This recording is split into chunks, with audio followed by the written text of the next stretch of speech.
dari kata hydro, di mana dia merupakan air seperti yang kita tahu.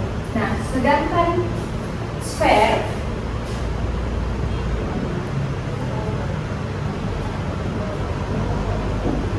merupakan lapisan. Nah, jadi apa? Hidrosfer adalah lapisan air. Nah, lapisan air yang ada di bumi. Nah, di sini juga nih seluruh lapisan air yang di dunia, termasuk yang terdapat di sungai, danau, air laut, tanah, dan uap air seperti atmosfer yang dikenal sebagai hidrosfer ini. Nah, jadi hidrosfer ini memainkan peran penting dalam siklus hidrologi yang merupakan sumber kehidupan yang kekal. Kenapa disebut seperti itu?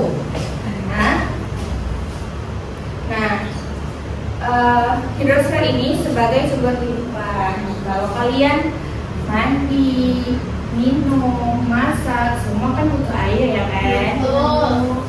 Nah, dengan mengatur iklim, karena kenapa disebut sebagai pengatur iklim? Karena di lautan kan air. Ya.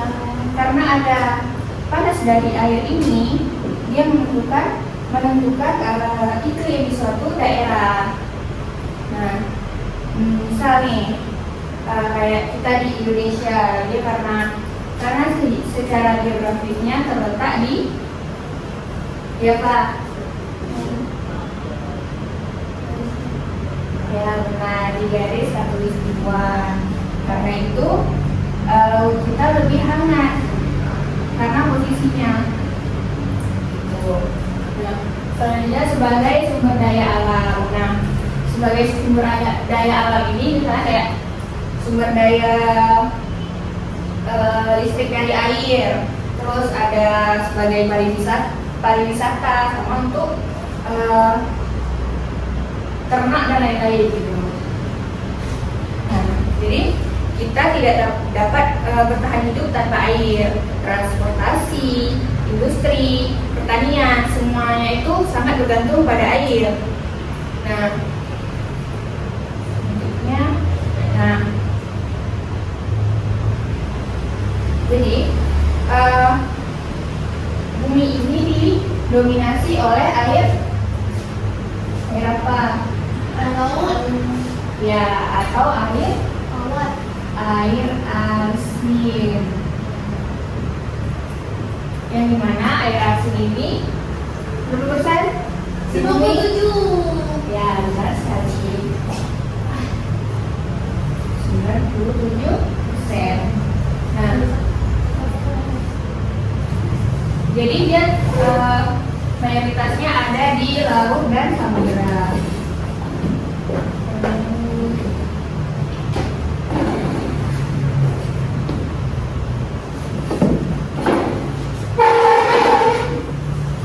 Selanjutnya itu air tawarnya ada 3% yang terdapat di danau, sungai, gletser, sama air tanah. Jadi selain itu ada 68% dari air itu terperangkap di dalam gletser. Di dalam apa? Gletser apa? Gletser es. Ya, atau es.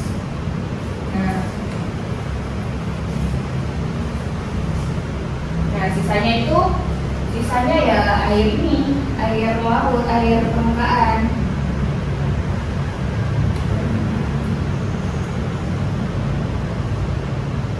Tidak ada 3%. Nah, selanjutnya ada siklus air. Ada yang tahu nggak kenapa air di bumi ini nggak pernah habis? Dan lagi dia ke air tanah, habis itu sebagian balik lagi ke laut. Nah, jadi siklus air ini terjadi,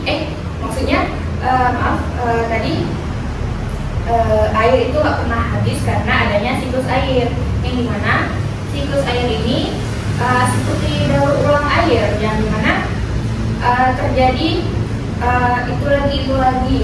Yang dimana pertama ada prosesnya itu evaporasi ataupun penguapan air.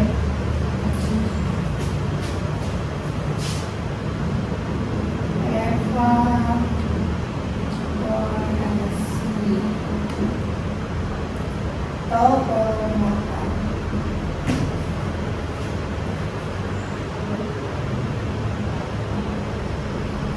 Dan itu nggak kayak mana proses penguapan ini? Kan panas tuh, habis panas terus naik dia ke awan, jadinya Ya. penguapan. Dia biasa terjadi paling umum di laut. Jadi ketika sinar matahari memanaskan laut, maka akan terjadi penguapan. Nah,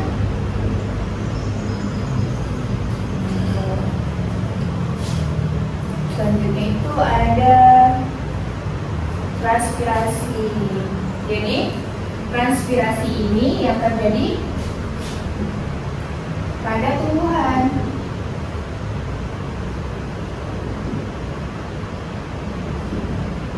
Ada yang tahu nggak kenapa terjadi di tumbuhan? Iya. Ini penguapan melalui tumbuhan. Oh, karena di daun tubuh tuh dia melakukan fotosintesis, dia harus melakukan penguapan daun tubuh. Benar. Jadi karena dia terpapar juga matahari dari daun ini, dia melakukan penguapan.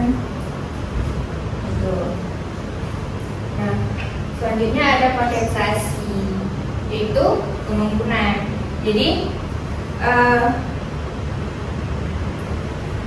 si kondensasi ini proses pengumpunan uap air yang menjadi titik-titik air saat suhu udara turun di atmosfer. Jadi dia akan membentuk awan.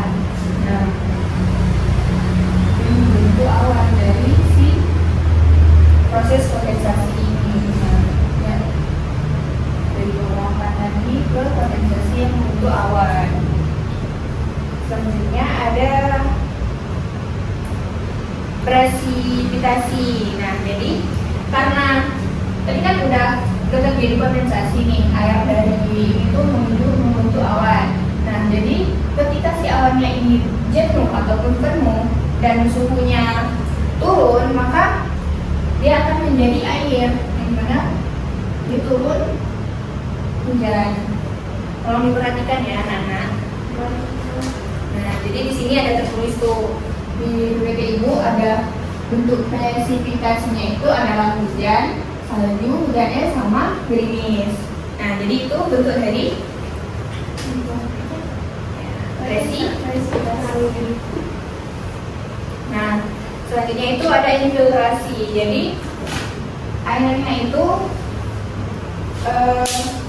masuk ke dalam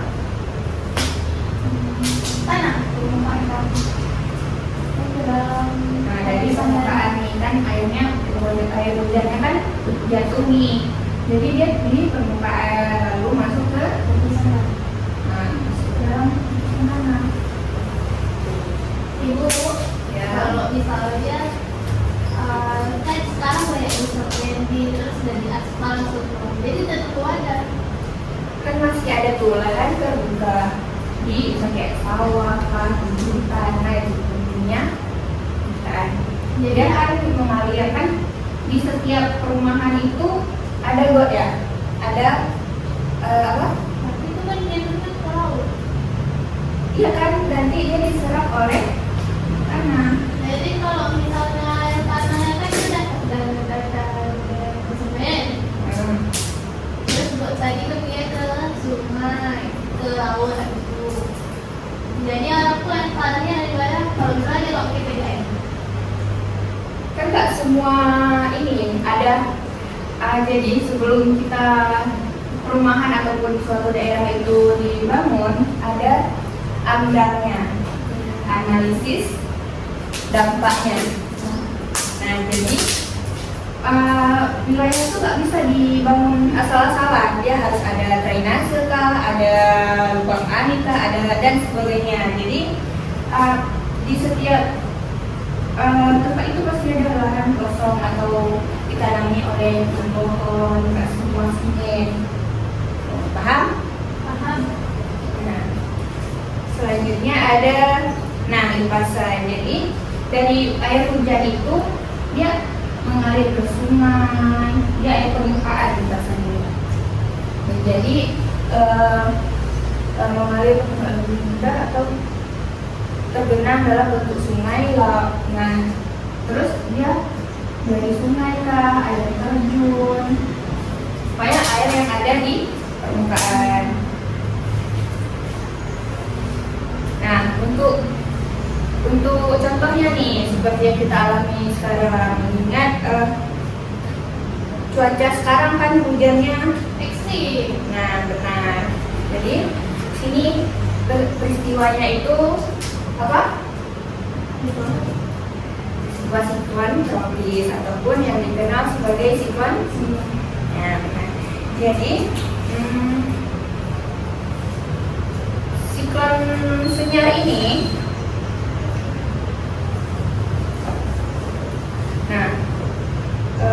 peristiwa siklon Senyar ini terjadi karena si laut ini memanas, karena bumi ini memanas, karena pemanasan global. Jadi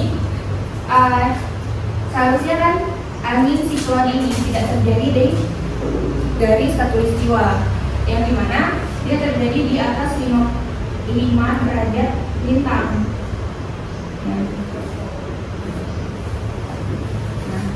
Jadi karena pemanasan global itu, maka membentuk angin ataupun uap yang besar, uap air yang terjadi seperti yang Ibu jelaskan tadi, proses penguapan pada laut.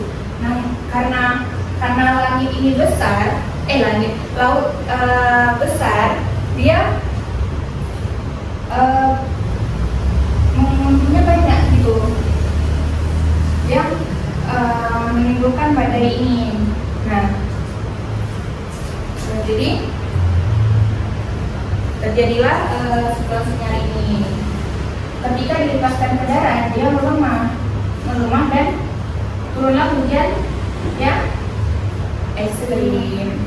Nah, jadi berdampak kepada manusia, kayak terjadi longsor, banjir, dan sebagainya. Jadi hidrologi ataupun air ini tidak hanya penting bagi manusia, tapi dia berdampak juga kepada manusia. Nah, jadi kita memerlukan kayak apalagi kita hutan kita kan udah banyak. Jadi sistem hutan itu kenapa kan kalau di pegunungan jauh dari laut, kenapa tetap terjadi siklus hidrologi tadi hujan? Karena hutan itu memiliki siklusnya sendiri, yang dimana terjadi fotosintesis yang tinggi.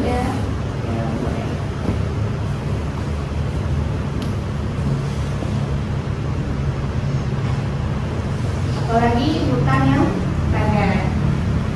Nah, jadi dia ini terjadi fotosintesis dan menjadi awan. Jadi hutan ini bisa memunculkan hujannya sendiri atau iklimnya sendiri. Kayak kita memang kan sering hujan, padahal walaupun ada laut tawar kan sering hujan ya. Oh iya, danau tawar. Paham nggak? Jadi kan dia masih banyak tuh pegunungannya. Makanya itu dia sering hujan. Paham? Paham. Nah, baik. Selanjutnya kita ada tugas. Banyak, Bu. Ya, kalian cuma buat siklusnya aja. Nah, kiri pelajaran hari ini kita akan melihat contoh kecil lah dari proses terjadinya Hidrosfer. ya. Nah, jadi di sini Ibu ada bawa media yang bisa kita lihat secara nyata proses bagaimana terjadinya hujan. Nah, jadi di sini ada air panas sebagai air laut yang sudah disinari oleh matahari yang menghangat, air laut yang menghangat. Nah, jadi ini ada es sebagai awan.